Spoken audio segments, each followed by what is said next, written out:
बिस्मिल्लाहिर्रहमानिर्रहीम अस्सलाम वालेकुम। आज की वीडियो में फेडरल बोर्ड आईकॉम पार्ट 2 के स्टूडेंट्स को प्रिंसिपल्स अकाउंटिंग के इंपॉर्टेंट शॉर्ट क्वेश्चंस का कैसे बताएंगे। स्टूडेंट्स चैप्टर वाइज मैंने इंपॉर्टेंट शॉर्ट क्वेश्चंस लिख दिए हैं, क्वेश्चन में स्क्रॉल कर दूंगा, आप इनको नोट कर लीजिएगा। अगर आपको स्क्रॉल करने से ही क्वेश्चन समझ आ जाते हैं तो आप वीडियो को स्किप कर सकते हैं। ये स्क्रॉलिंग के बाद मैं इन क्वेश्चन को रीड करके आपको एक्सप्लेन भी कर दूंगा। ये आपके सिंगल एंट्री सिस्टम के शॉर्ट क्वेश्चन, ये नॉन प्रॉफिट मेकिंग के शॉर्ट क्वेश्चन, ये कंसाइनमेंट के शॉर्ट क्वेश्चन हैं जी।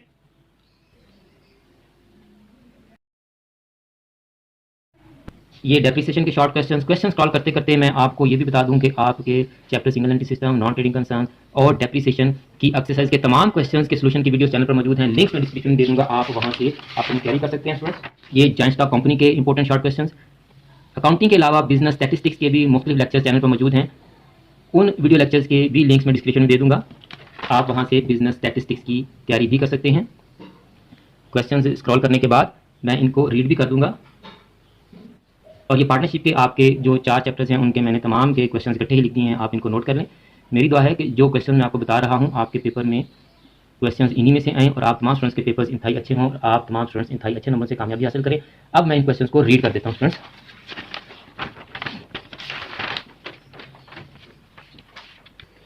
Single entry system, define single entry system और उसके demerits, define double entry system, define statement of affairs और बैलेंस शीट। इन दोनों की जो है वो आपसे अलग-अलग डेफिनेशन भी पूछ सकता है और दोनों का डिफरेंस भी पूछ सकता है।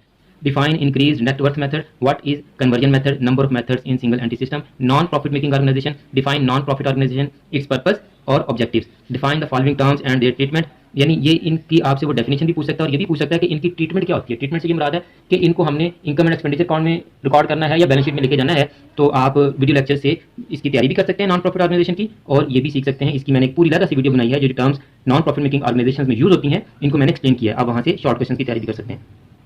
ये लाइव मेंबरशिप फी है, एडमिशन फी है जी, सब्सक्रिप्शन और कैपिटल फंड। कैपिटल फंड की कैलकुलेशन का आपको क्वेश्चन भी दे सकता है, डिफरेंट वैल्यूज आपको देगा तो आपने कैपिटल फंड फाइंड आउट करना होगा जी। स्पेशल फंड और या स्पेशल सब्सक्रिप्शन एक ही चीज़ है, डोनेशन और legacy. What is receipt and payment account and income and expenditure account और इनका डिफरेंस आपस में। कंसाइनमेंट पे आ जाएंगे।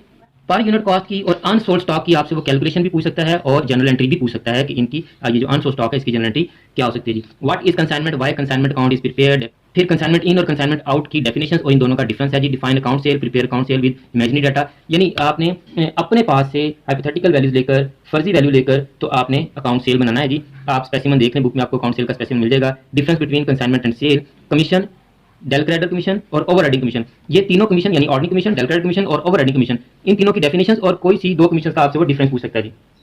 Pro forma invoice, definition and difference between normal loss और abnormal loss of stock.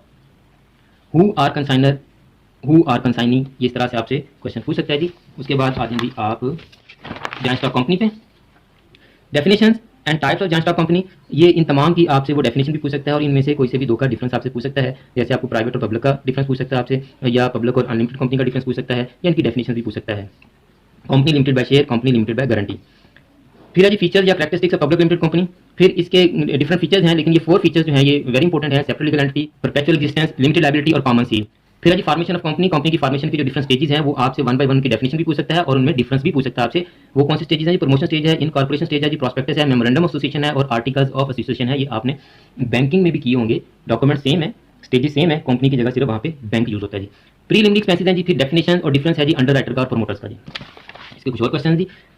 Par value, book value और market value of shares, इनकी definitions और डिफरेंस इनमें पूछ सकता है। फिर आप रिजर्व की डेफिनेशन कीजिएगा, specific reserve, capital reserve, general reserve और सीक्रेट रिजर्व, इनकी डेफिनेशंस और डिफरेंस। ज्यादातर आपको डिफरेंस पूछता है, ये मैं आपको बता दूं, फेडरल बोर्ड के स्टूडेंट्स को वो ज्यादातर डिफरेंस पूछते हैं शॉर्ट क्वेश्चन में। To whom underwriting commission is paid and why, define debenture and write the name of its different types. अब ये डिबेंचर की डिफरेंट टाइप्स के वो नाम भी आपसे पूछ सकता है और इनकी डेफिनेशंस भी पूछ सकता है आपसे। कन्वर्टेबल डिबेंचर है जी, non convertible, redeemable, irredeemable, mortgage और bearer debentures.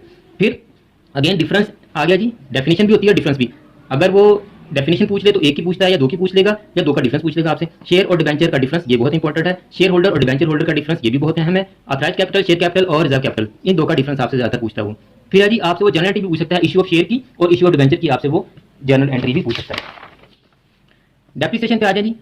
Find value of asset, calculate depreciation and depreciation rate, scrap value, definition and formula. ये जो क्यों मैंने बड़ा सा डाला है, ये value of asset find out करने के लिए आपको क्वेश्चन सॉल्व करने के लिए दे सकता है। डेप्रिसिएशन की कैलकुलेशन आपसे पूछ सकता है या डेप्रिसिएशन रेट आपको कैलकुलेट करने के लिए दे सकता है क्वेश्चन के तौर पर, डेफिनेशन नहीं। फिर डेफिनेशन आ गया जी, स्क्रैप वैल्यू की डेफिनेशन है और फार्मूला स्क्रैप वैल्यू कैसे फाइंड आउट करेंगे जी हम।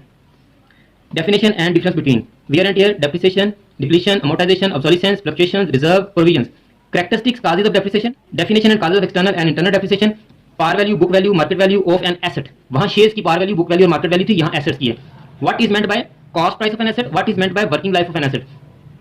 Definition and difference between tangible assets and intangible assets, और fixed installment method और diminishing balance method का difference और इन दोनों की definition. इन दोनों के दो दो तीन तीन और नाम भी हैं, जैसे fixed installment method को straight line method भी कहते हैं, ओरिजिनल कॉस्ट मेथड भी कहते हैं, डिमिनिशिंग बैलेंस मेथड को रिड्यूसिंग बैलेंस मेथड भी कहते हैं, डिक्लाइनिंग बैलेंस मेथड भी कहते हैं और रिटर्न डाउन वैल्यू मेथड भी कहते हैं. इसको भी आप ध्यान में रखिएगा. पार्टनरशिप के तमाम चैप्टर्स के इंपॉर्टेंट शॉर्ट क्वेश्चन है जी ये. What is Garner versus Murray rule, dissolution of partnership और डेसोल्यूशन ऑफ फर्म का डिफरेंस, when is revaluation account prepared, what is meant by dissolution by note of the firm at will, what are 3 accounting problems on retirement of a partner, और इसकी journal entry भी पूछ सकता है आपसे. When goodwill is raised at full value, fixed capital और fluctuating capital का difference, formula to calculate value of goodwill, what is meant by partnership deed. 4 points आप उसके बताएंगे पार्टनरशिप डीड के. Rule applicable in absence of partnership deed, gaining ratio, sacrifice ratio, इन दोनों की definitions और आपस में इनका डिफरेंस और इसका फार्मूला भी आपसे पूछ सकता है. What is profit and loss appropriation account, how can a partnership come into existence, average profit method for the valuation of goodwill, define goodwill, why the necessity of the valuation of goodwill arises, what is super profit method for the valuation of goodwill, what is compulsory dissolution. तो students ये आपके तमाम important short questions थे. आखिर में मेरी फिर यही दुआ है कि आप तमाम स्टूडेंट्स के पेपर्स इंतहाई अच्छे हों और आप तमाम स्टूडेंट्स इंतहाई अच्छे नंबरों से कामयाबी हासिल करें. मुझे भी अपनी दुआ में याद रखा करें. जज़ाकल्लाह.